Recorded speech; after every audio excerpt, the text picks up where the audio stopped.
What's up, everybody? Welcome to another episode of Wrestling with Johners. This is episode 130, and this is a special interview episode of Wrestling with Johners. And I've got a very, very special guest via Skype. Can't wait to introduce you to my special guest. Now, one thing I've always tried to do on the Wrestling with Johners podcast is to shine a spotlight on some of the best homegrown, up-and-coming young talent from around the UK. And today is no different. I've been really looking forward to speaking to my next guest. I want to introduce you to one of the very bright hopefuls from the Reach Academy in Plymouth. It's my pleasure to introduce the very, very talented Echo Reed. So, Echo, thank you for coming on the Wrestling with Johners podcast. How are you today? Hi, yeah, I'm good. A little bit tired, but we're all good. I'm happy to be here. Excellent. Well, it's fantastic to have you on the Wrestling with Johners podcast. I know that this has been kind of a long time in the making. We kind of arranged this a few weeks ago, but the day is finally here. We're finally talking. I can't wait to talk to you about your life, your career, your love for pro wrestling and everything else. But now we did speak a little bit off air about this whole COVID-19 madness and the world being in lockdown. And I understand that life has returned relatively back to normal for you. I know that you spent a few weeks in quarantine, but you've just recently gone back to your normal day job. But during those first 2 or 3 weeks, you could tell just by reading your Instagram posts that you weren't a happy bunny. Describe how quarantine life was for you, because I'm guessing that you weren't enjoying it at all. No, the first 3 weeks were honestly horrid. I couldn't stand just being in my bedroom constantly, even though I like my bed. I like taking naps, but being here constantly and not being able to leave is like, I couldn't handle it. And I was running out of things to do. I wanted to watch wrestling, but I refused to watch it for the first week. I was like, if I watch it, I'm going to miss it too much. And then eventually, suddenly, everyone from the academy is watching it. I'm like, right, I need to. I'm missing it too much, and I need to watch something. But as soon as I got a call at like 1 in the afternoon or one morning or afternoon, me, my manager called me and was like, "Do you want to come out to work?" And I remember just being like, "Yes, yes, yes, please. Like, I'll do any day. Like, yeah." I needed to get out of this house. And you mentioned earlier that you tried to go cold turkey on wrestling. That's almost impossible to do when wrestling is part of your life so much. But you couldn't take it when the rest of the academy were kind of messaging you about wrestling and watching wrestling. But how much do you miss wrestling, and how much do you want to kind of get back into a wrestling ring at this stage? Because I mean, your last match was what I believe February, so you probably stopped training around February, March time. The facility's been closed for a month or so, I'm guessing. Kind of how much are you itching to get back into a wrestling ring to do some training? I honestly, I need it now. I've missed it so much. I just want to get back in there and start taking bumps. I never thought I'd miss bumps, but I really did. I never thought I'd ever say that. I just can't wait to just fall on my back again. What are you slam me down? What are you doing to kind of stay fit? Are you kind of exercising around the house or in your garden? Do you have some weights? What are you doing to kind of keep yourself in ring shape? So I do two things. So I agreed with one of my coaches, Grayson Reeves, that I would do cardio classes on like a Zoom call with everyone. And so I do that at least once every weekday, like every day in a week. But so the weekends are off, thankfully. So yeah. I literally did one like a couple of hours ago. It was horrid. So I do that, and then if I'm like feeling it, then I'll do like a bit of weight training in the night. Yeah. But we often do rotten cardio. It's horrid. I've thrown up last week. It was too much. He doesn't half push you, but I'm grateful, because if I didn't do that, I would definitely be very much out of shape right now. And you're doing this via like a Zoom course, is that right? Yeah, so he will set it up, bring us all in. Suddenly we're all doing 100 burpees each, and it's rotten. That's a really kind of novel way to keep everybody together and making sure that you know that you're being trained consistently during this downtime with the pandemic and everything. So that's really, really cool. It's almost like a virtual training academy, you could say. Yeah, it's pretty cool, to be fair. Like, we do that, which is like our normal thing anyway, because before training we'd always do at least like 30 minutes of cardio, because you don't want to get blown up in a ring. That's the way. Exactly. So we always did that. And then like Tuesday and Thursday nights we do wrestling class. We will pick like a match each. We'll watch it and assess it together. Then Wednesdays we do promo class, and I'm terrible at those, but we're getting there. Yeah, it all sounds really, really good. But I mean, I mentioned during the introduction that you're currently a recruit at the Reach Wrestling Academy. Now, this pandemic couldn't have come at a worse time, to be honest with you, because Reach Academy, especially, really making waves down in the southwest of England. But when did you first realise that you wanted to be a pro wrestler? Then I'm really, really intrigued, and it's a question I always ask in these type of interviews. Do you remember that fateful day when you had that light bulb moment and you started searching out wrestling schools and you realised that you wanted to start training to be a pro wrestler? I did, yeah. So it was like a few weeks before my 17th birthday, and I remember it was like summer holidays. I just finished like my last year at school, and I remember I just like, oh, what can I do? I've got like 2 weeks left before I start college. I had no idea what I wanted to do really, so I was like, I just started watching wrestling again, and I remember like thinking, you used to love this. Why did you stop watching it? And I thought, you know what? Why don't we just try it? And but I didn't know that there was any wrestling schools down this part of the country. I googled like the nearest ones in like the UK, and all I could get was Norwich.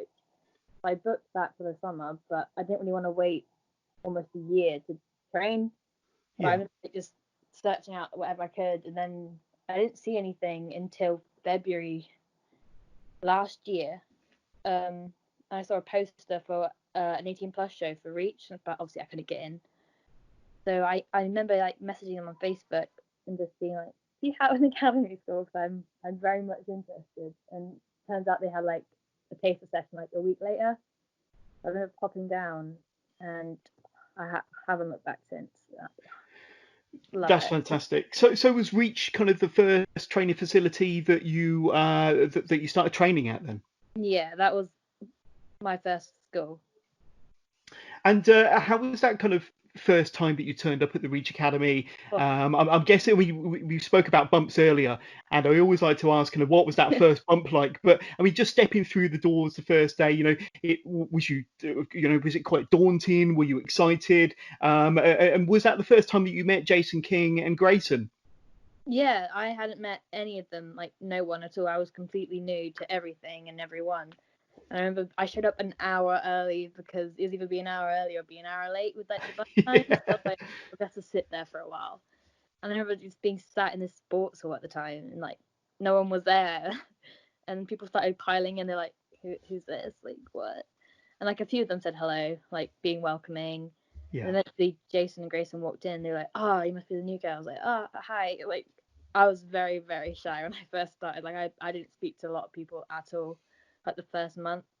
But I remember the first session, like it was a lot of tech to start with, like because there was the two other people that joined the same day. Yeah. So I was like, okay, like nice basic stuff. I remember the bumps. Right, they were. I'm really stupid apparently, because when they said touch your neck, I thought they meant like do some sort of double chin face. Because I was not tucking my neck properly at all. So every time I'd hit the mat, everything would just hurt. And I remember like waking up the next morning thinking I'd been in a freaking car crash. It was so bad. I was like, I can't move. Yeah. It was horrid. I don't think that story is uncommon, to be honest with you. I think a lot of people will make the mistake on their first bump, but I know that from speaking to other wrestlers and knowing other wrestlers that it really does suck, that first bump and the Yeah. following day, most definitely. But after that first training session, I mean, did you already have the bug? Would you kind of looking to go back the following week or whenever the next available training session was, or was you a little bit put off by the experience? How did you feel after that first training session?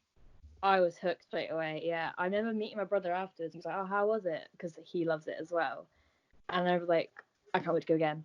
I want to do it now. I want to do it again. I was like so hyped for it. And I remember like messaging Jason King again. Yeah. Like, what days does training normally hang on? Because it was a Saturday, like, which was different. It's always a Sunday usually at the main classes. He's like, oh, just come by next Sunday at this time. And I was like, okay. Yeah, he's like, a few days. Like, and he didn't think I would show back up because a lot of people would do the first day and then they just wouldn't come back. Right.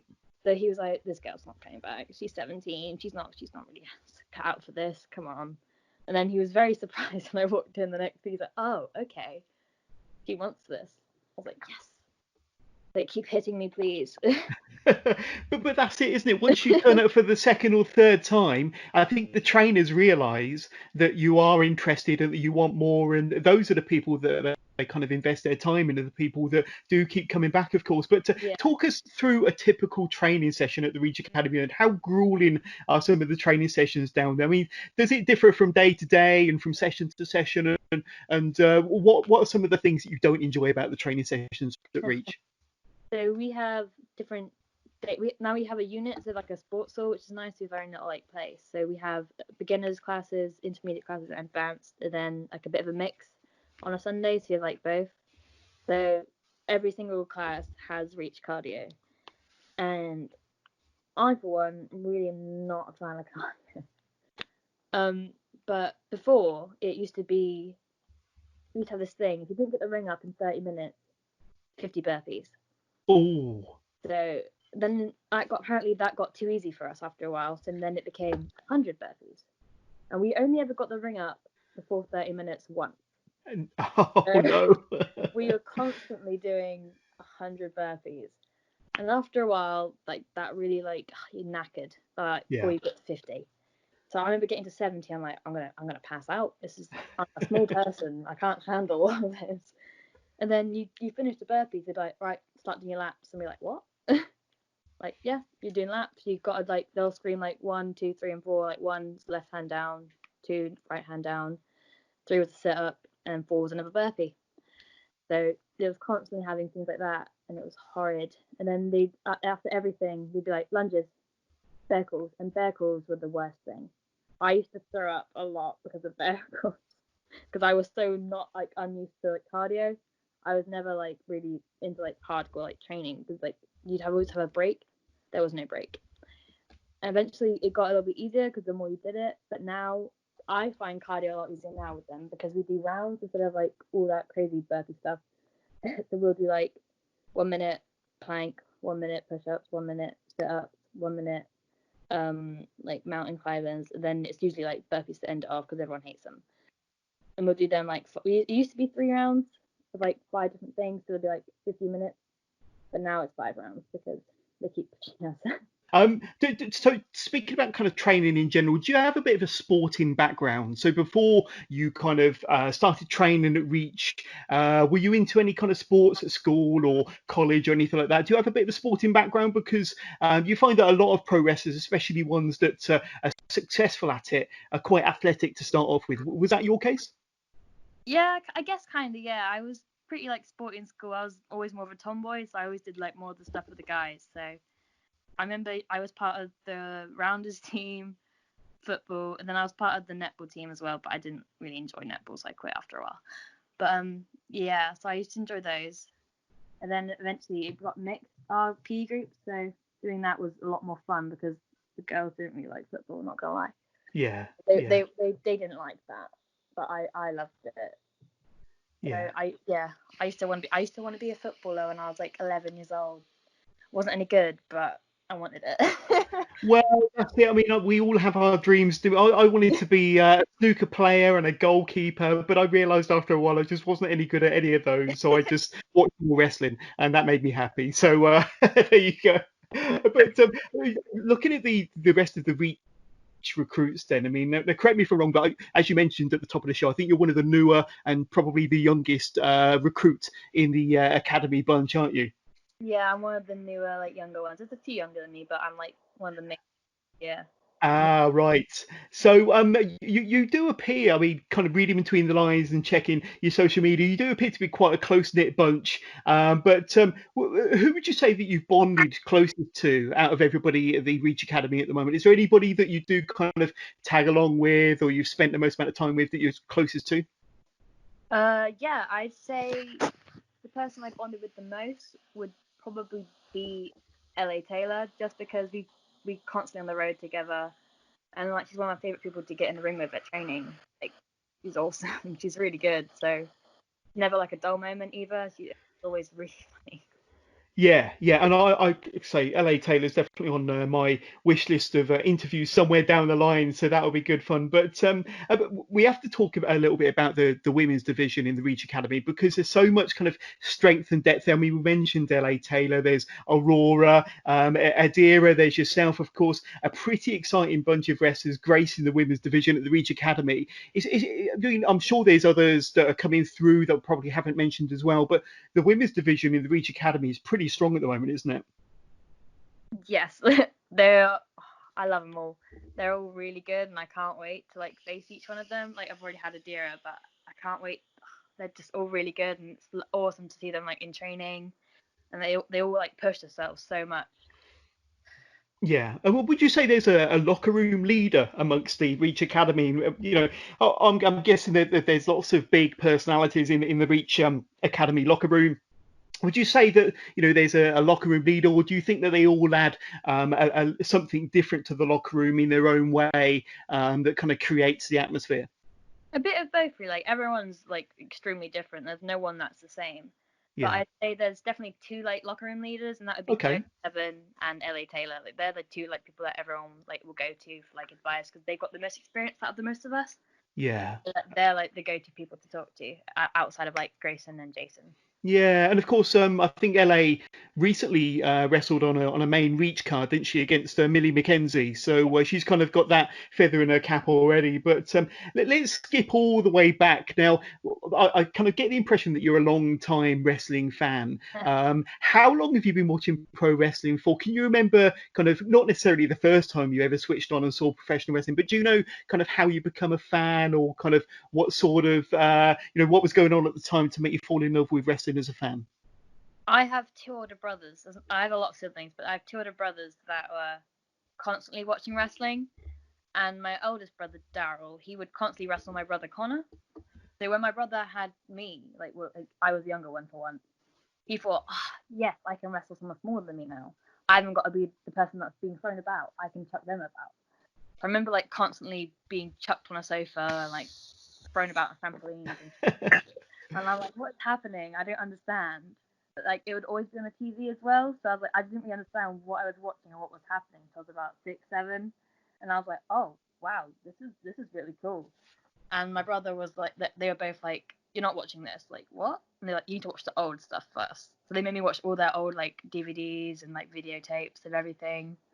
They're like, you're not being a fan, so you've watched the good stuff. I was like, okay. So when you say the good stuff, kind of what sort of era are we talking about here?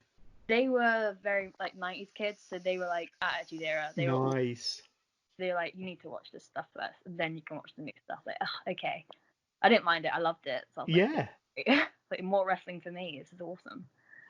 And talk about wrestling heroes then. So when kind of I say the words wrestling heroes to you, what kind of names automatically spring to mind? I mean, do you have any kind of wrestling idols or heroes from the 90s or the 2000s or the 2010s? Who kind of jumps to mind when I kind of say wrestling heroes to you then? There's a few that come to mind, but like my all-time favorite has always been Rey Mysterio. I Wow. so cool, and like he's tiny like me, so I was like, whoa, you can do it, so can I. Brilliant. Would you say that he's kind of influenced your kind of, I don't know, your wrestling style maybe? I don't know whether you're a kind of a lucha style wrestler, but do you think that you kind of model yourself slightly on Rey Mysterio or any of your wrestling heroes from the past or present? Yeah, definitely. I'd say a lot of my moves are similar to like Rey Mysterio, like the whole like lucha, like kind of high flying stuff. Yeah. I really like that. So I guess he kind of influenced my wrestling moveset, which is cool in my opinion. But yeah, Yeah. I think he's wicked. Yeah, that's really cool. And I'm a big Mark Rey fan of Mysterio. Stu. I've seen him wrestle over here in the UK a couple of times when he visited a few years back. And yeah, a big fan of Rey Mysterio. But and I remember seeing him when he was just a teenager back in the early 90s, and that kind of goes to show how long I've been watching wrestling for. But when he first appeared on ECW back in about 94, 95, and that's kind of when I first was introduced to Rey Mysterio. So yes, I've been watching him for a long time also. But just changing subject slightly. So we spoke about some of your training over at Reach, but you've also travelled to Norwich over in Norfolk, and you wrestled for the Knight family, with the Knight family at their WAW training camps as well, haven't you? So tell us a bit about that experience, and first of all, how did that opportunity arise? So the first time I went was August last year, and I went with my older brother, Jackson Shaw from the academy, and this other guy called 16 Plus from the academy. But at this point I was still pretty new. I'd only been training like 4 or 5 months, so wasn't great, to be honest. And I remember going up, and I was so shy. I still wasn't really confident in myself. So like seeing Soraya Knight and Ricky Knight, I was like, what am I doing? What have I got myself in for? Like, you're like an absolute idiot. And that whole week has like made me so much more confident in myself, like in my wrestling. And I've met some really cool people through them, and they've taught me stuff you're never gonna learn like British tech from anyone else other than Knights, really. They are pure British tech, and it's so good. And I remember the last day of that, I spent a week there. The last day, you have to do a match in front of like almost every single Knight family member. You had PJ, you had RKJ, you had Ricky Senior, you had Saraya, and you had Zach. Yeah. And my brother got sent home early because he like hurt his knee, so I was up there just by myself really at this point. And I got partnered with this guy. He was really good, and I remember finishing the match, and I was like, oh, please tell me they liked it. Please tell me they liked it. Like pure panic. And I don't think I'll ever get a compliment as good as I did from Soraya Knight. She was like, oh, I see a lot of myself in you, and like I see a little bit of my daughter as well. Like, don't cry. What? Like, you can't hear that from anyone else. This is the best thing I've ever heard in my life. It's like, don't mark out, chill. Oh, wow. I was like, ugh, like crazy. And then after that, I really loved it up there. So I came back, been back twice since, and one was by myself, and I was pretty like terrified at first. I was like, right, is anyone gonna remember me? Like, what's gonna happen? And I remember going up, and it was really fun. Like, a lot of people there recognized me, and it was nice to have like familiar faces. That like I didn't want to be like the outsider and Yeah. like be the one that kind of sits in the back, doesn't do anything. But they included me a lot, and they welcomed me back like with open arms. And then I went back up again recently with LA Taylor, and that was really good fun. Wow. So you've had, what, 3 trips up there? Yeah, 3 trips now. It would have been more, Oh, but you know, of pandemic. course. Yeah. And that compliment from Soraya is just, that's mind blowing, isn't it? Really, to be honest with you, to have that type of compliment. And you're only, what, 4 months into your training, and they're kind of Yeah. saying that about you. So that's really, really cool. And I've always got this kind of, and I think a lot of people have got this misconception about the Knights, that they're quite intimidating and quite scary. But obviously, I'm wrong, that they are lovely and very welcoming and very encouraging. And you learn a different style of wrestling while you were there compared to what you've learned at Reach. I mean, how would you define the two? So like I learn a lot at Reach, like, but you're not gonna learn British tech anywhere other than like WW really, because they've they know everything. They've been out for years. It's like it was nice to have like a different style, like more tech background, because we do tech at Reach, but it's not as much, and it's not like the old British stuff that we don't know it all down there. So it was, when I came back, they were like, oh, what was that cool thing you did? I was like, oh, I'll show you. Yeah. And they were like, oh, that was cool. Where'd you learn that? I was like, WW. Cool. What? Yeah. And you mentioned that you'd be welcome back to with open arms if the opportunity arose. But I mean, now that you've seen the advantage of learning from a different school with different trainers, do you think there's benefits to possibly maybe broadening your horizon and maybe visiting other wrestling schools? Or, I mean, what's your plans regarding the continuation of your training going forward? Do you want to concentrate mostly at Reach, or do you want to kind of broaden your horizon with other schools? Where's your mind at the moment? So yeah, I want to branch out a bit. Like Reach is obviously my primarily like training school, and that's where I'm always going to stay really.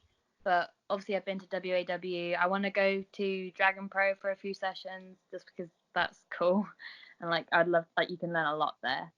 I want to go to Eve up in London. That'd be interesting. Yes. And I want to go to Catch 22 with Mike Bird. I feel like that would be a nice one to try out as well.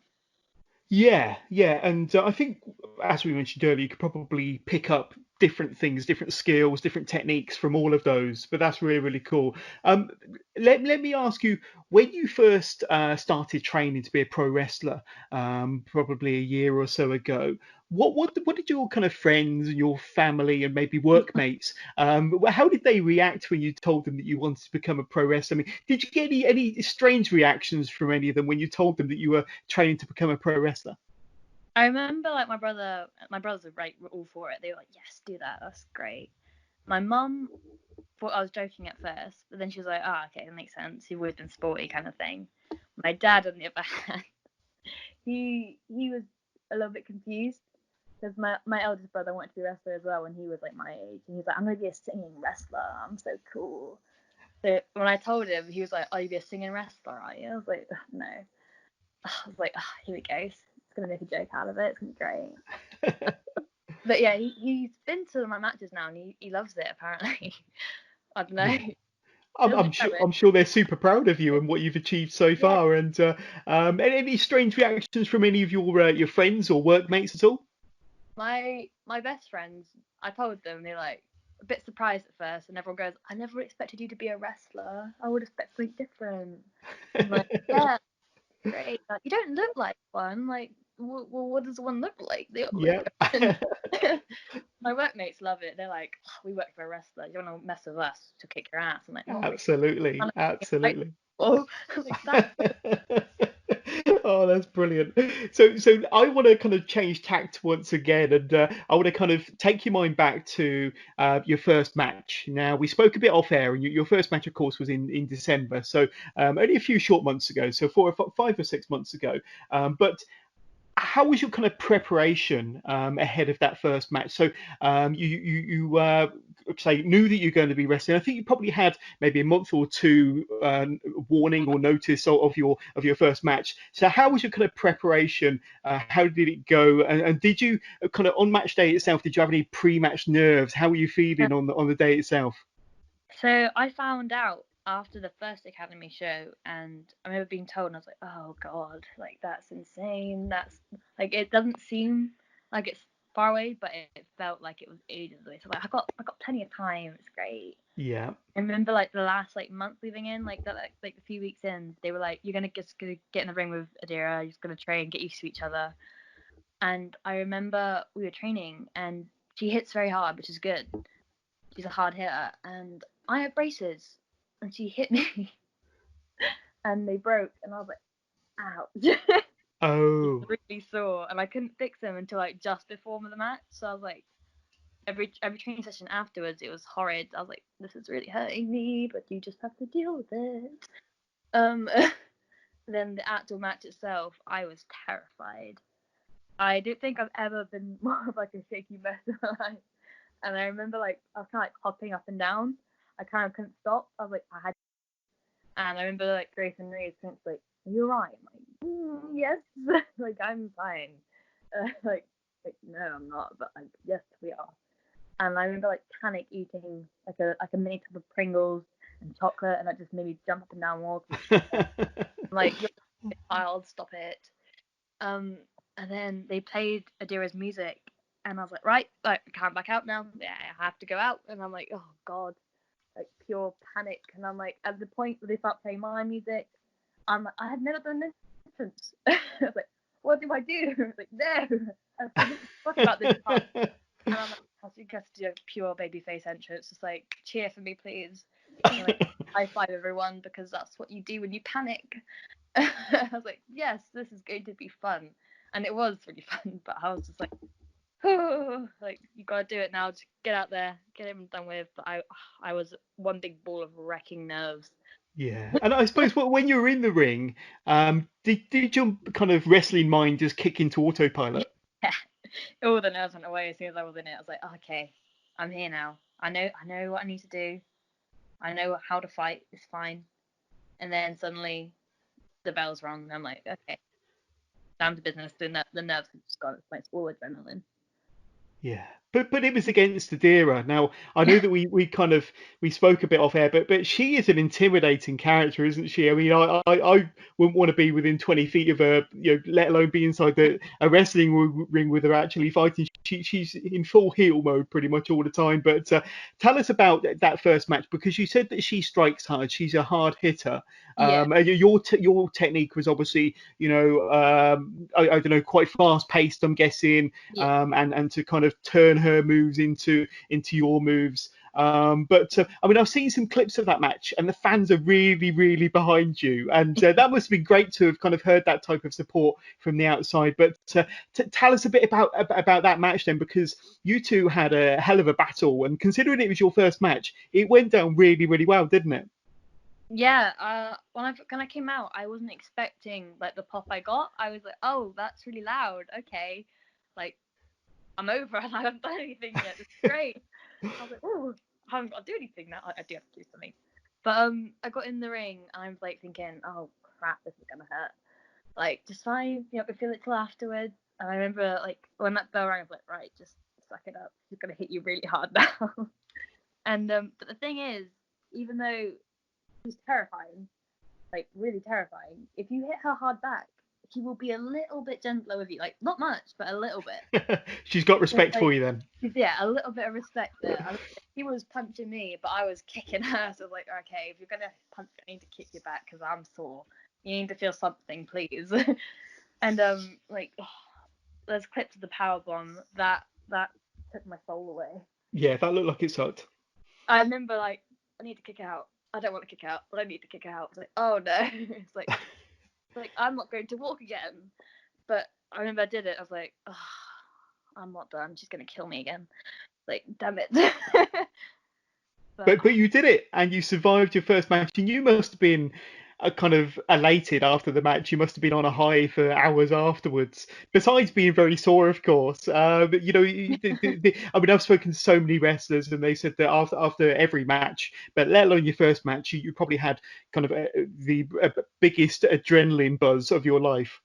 I have never been like so happy. I remember as soon as I like came through the curtain and it felt like it was shut behind me, I actually like fell to the floor, sat there like kind of lied down. I was just smiling like an absolute weirdo. But all of the girls just came and joined me, and like we had there's this really cute little picture of all of us just hugging each other because it's the first time all of us had been on the show, like all at once. It was really cute, and we're all just like dead because we're all sore and bruised.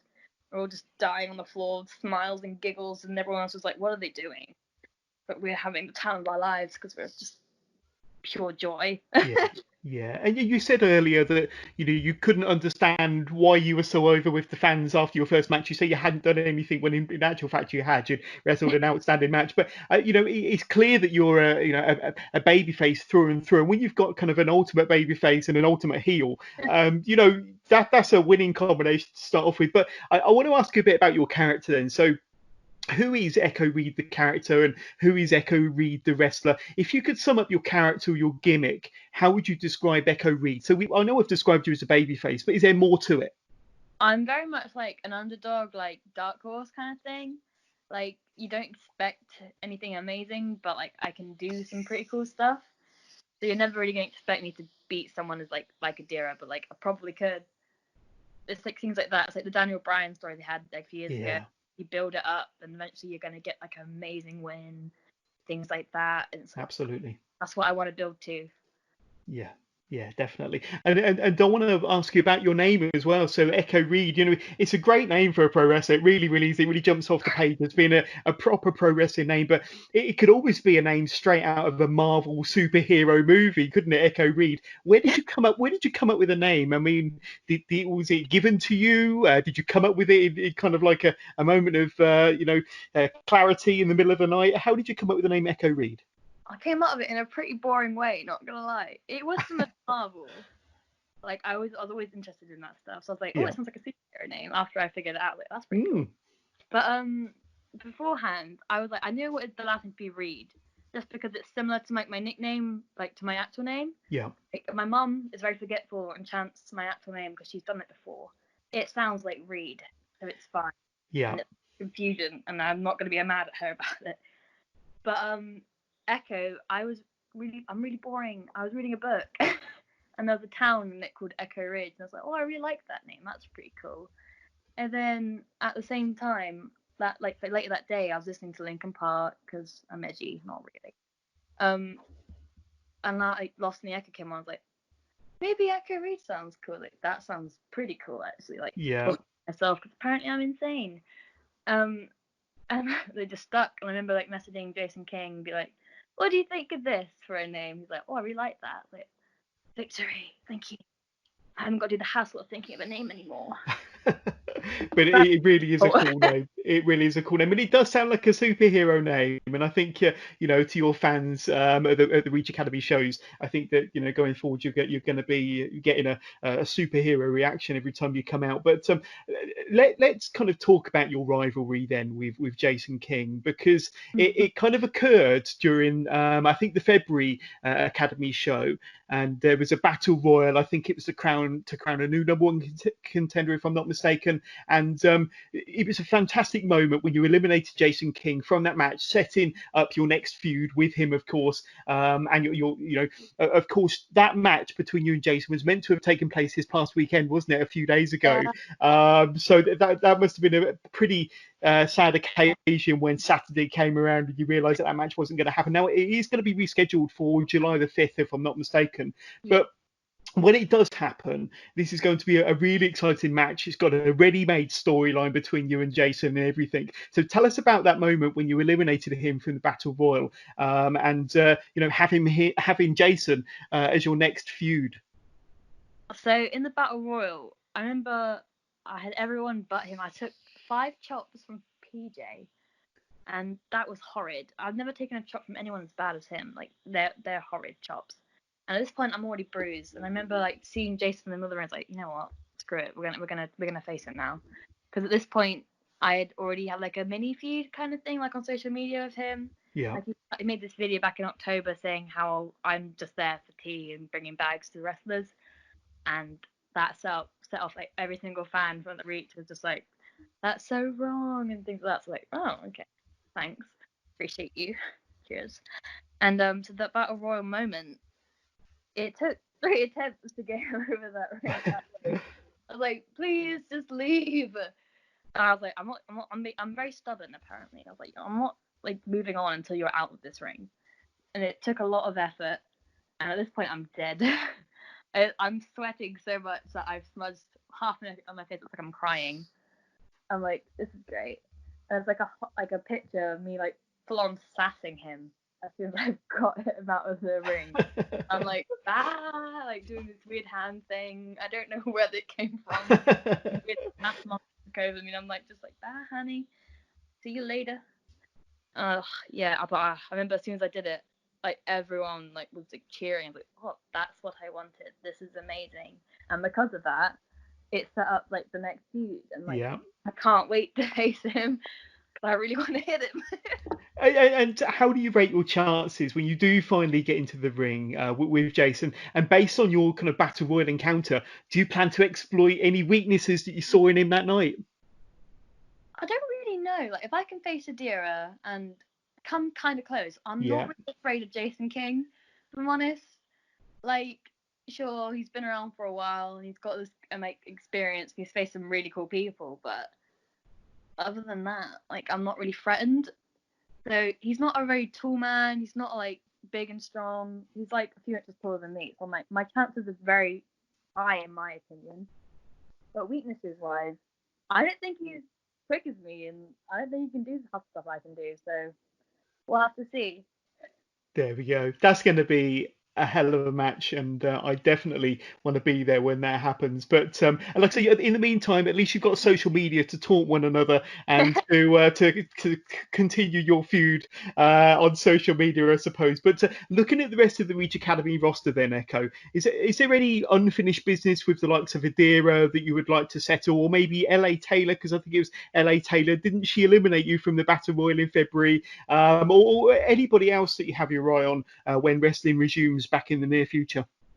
So yeah, obviously I'm always down for another match with Adira. Like, I really enjoyed the first one. Like, I've got nothing but respect for her, even though she's tough and she's scary as hell. I like challenges, and she is a challenge, and I want to see if I can actually beat her. And then LA, 6 foot, crazy. Like, she's so strong. Like that's a huge challenge as well, and I'm so happy to be in the ring with her. And like, even though she eliminated me in the battle royal, like, it was like, I'm happy that it was like us two left in the ring. Yeah. Like, the 2 girls did it. Like, that's incredible in my eye. And I came close, which I'm really annoyed about, because I had her, and then she got me, and I was like, oh. So I would like to definitely face her. Then academy-wise, I think it'd be nice to face like as many people as possible, because like people you work with constantly. Yeah. Even like everyone's improving so much. Like, it'd be like I'd be like very happy to be in the ring with any of them, really. Yeah. I would love like a match with David Luck and Danny Steele. Like, those two, I think, are very underrated compared to a lot of the guys there. Like, they're freaking awesome in my opinion. So I would love to be in the ring with those two. There we go. So Echo Reed's put out the challenge on the Wrestling with Johners podcast. Who knows? That could happen. But go on. what about getting on? I mean, one of your goals has to be getting onto a main kind of Reach show, a main Reach card, I suppose. Any desires one day to wrestle on a Reach show, and maybe to take on the likes of Millie McKenzie, maybe for the Women's Championship? Oh, definitely. That is like the goal. Even though we have the Academy Championship, I would love that. But my eyes are like primarily set on that Women's Championship. That's the gold. That is the pot of gold at the end of the rainbow. That is what I want. And if I have to go through Millie McKenzie, then like, I'm down. That would be like a dream. It's so cool. That would be awesome, and I'd be all over that. That would be absolutely fantastic. But Echo, it's been wonderful speaking to you, learning about you and your life and wrestling, your love for pro wrestling and your love for Reach Academy. But before we let you go, do you have any social media channels, Twitter, Instagram, Facebook, that you want to plug? Any handles that you want to throw out to my Wrestling with Johners audience, in case they want to kind of reach out, say hi, or learn more about Echo Reed? Yeah, sure. So if you want to see how bored I get on Instagram, that one is echo.read.pw, and then my Twitter is echo_read_pw. Then I also have a Facebook page, and so feel free to like drop me a message, give me a follow. Like, I'm always happy to speak to people, and I've got nothing but free time at the moment. So there we go. But Echo, thank you so much for joining us as a special guest. It's been a really fun interview speaking to you on the Wrestling with Johners podcast. And hopefully, you never know, in a couple of years' time, when you've got that Reach Women's Championship draped across your shoulder, we might get you back on the show to talk about beating Millie McKenzie for that championship. How does that sound? That sounds awesome. We'll definitely have to do that. There we go. But thank you very much, Echo, for coming on the Wrestling with Johners podcast.